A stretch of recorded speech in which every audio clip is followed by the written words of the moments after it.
next up with your on suite of infotainment system, you do have your navigation. And so all Mazdas are equipped with navigation. Simply on the GT and up trim levels, it will come standard, but you can also purchase it as an accessory. It's a plug-and-play SanDisk card. All you have to do is, in the center console, plug in your SanDisk card,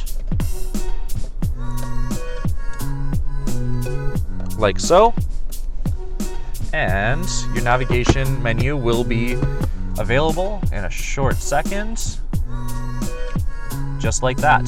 And so from your navigation screen, there's a couple of different things to be able to manipulate around the screen on. Simply press down and you will have access to your menu. Now in your menu, of course, you can add your destination, right? Obviously, you can save your home as well as your work into your navigation system, so you can always find a quick way to those 2 points. Moving forward through your added destination screen, you do also have things like your points of interest. So if you're looking for a gas station or a restaurant somewhere close by, if you're not familiar with the area, really quick and simple to be able to find those areas, as well as, you know, banks.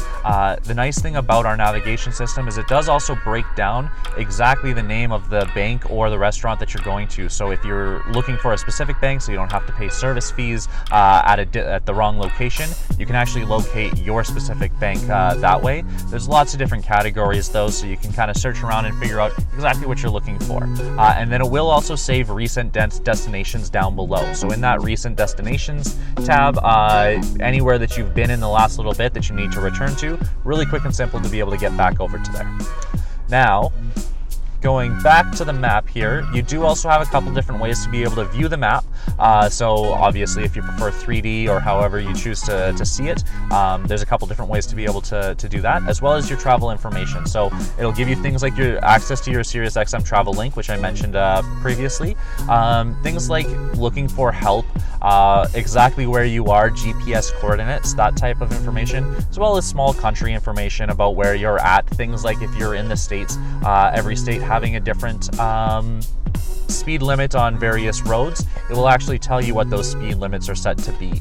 And then finally, going back here into the navigation settings, you get a chance to kind of go through exactly how you want the route to come out, the guidance, all of that kind of information. Kind of, you can tailor it to how you prefer to see all of it.